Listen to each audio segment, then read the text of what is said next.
Hey, what's up everyone, CTNtechnologynews here, and today I'm going to be giving you my full review of the Microsoft Surface Pro 4.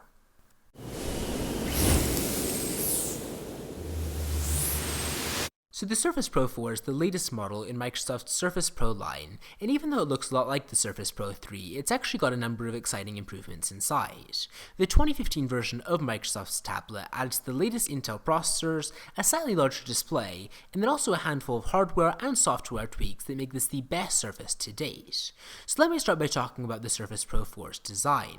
The Pro 4 is actually the thinnest model to date at only 8.4mm in thickness, but it weighs about the same as the Surface Pro 3.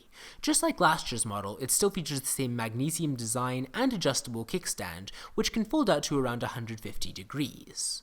But if you look a little bit closer at the Surface Pro 4, you'll definitely notice some changes compared with last year's model. For one thing, the screen is a little bit larger this time round. Microsoft actually cut down the bezels around the screen to make it 12.3 inches rather than just 12 inches. They also removed the Windows Home button on the bezel, since it's a lot less useful with Windows 10.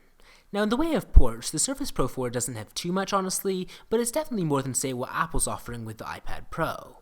On the right side of the Surface, there's one USB 3.0 port and then also a mini display port, and behind the kickstand there's a microSD card slot which lets you add up to 128GB of storage to your tablet. It would have been nice if Microsoft had added even one more USB port to the Surface Pro 4, but considering how capable this device already is, I'm really not complaining. And speaking of capability, one of the biggest improvements in the Surface Pro 4 is the all-new type cover, which makes the Surface Pro 4 laptop experience way better than before.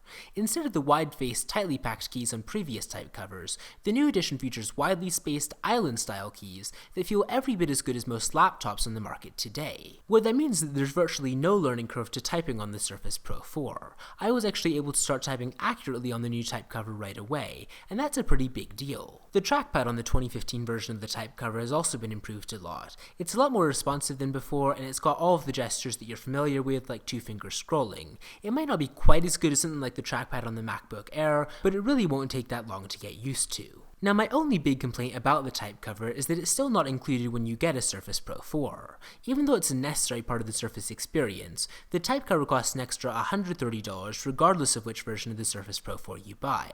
I really feel like it's about time Microsoft just bundled the type cover with the Surface Pro to give people a better idea of how much the whole thing costs. But to Microsoft's credit, they do include one big accessory with the Surface Pro 4, and that is the redesigned Surface Pen, which magnetically attaches to the side of the Surface.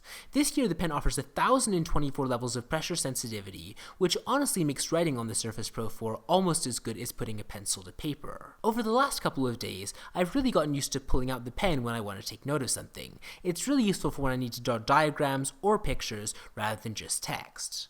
Also, I should mention that you'll be able to swap out your Surface Pen tips in the future, which will let you tweak its performance to better suit your style of drawing or writing. Now that's basically all the physical changes in the Surface Pro 4, but there's definitely a big improvement under the hood as well. For starters, the Surface Pro 4 runs Windows 10, which is a big improvement from Windows 8 or Windows 8.1.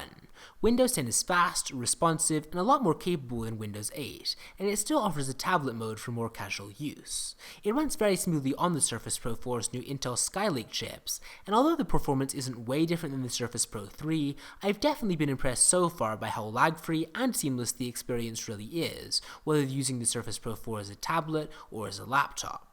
Battery life is the one thing that's just a little bit behind where it could be, with the screen on the Surface Pro 4 lasts for just a little over 6 hours, and that's reasonable for moderate use, but it won't get you through the day if you're using the Surface Pro 4 a lot. Overall though, the Surface Pro 4 really is an amazing hybrid. It's lightweight and portable enough to go around with you anywhere, it's got a much improved type cover this time round, it's powerful enough to run almost any desktop program, and it's got an innovative design I happen to like a lot. In my opinion, the Surface Pro 4 is the first Surface that can 100% replace your laptop, and I would honestly recommend it very highly for anyone interested in buying an Ultrabook. But give me your opinions about the Surface Pro 4 in the comments below. Let me know if you like Microsoft's latest hybrid, and if you're interested in getting one. Be sure to share this video with your friends if you did enjoy it and you thought it was helpful, and I will see you next time.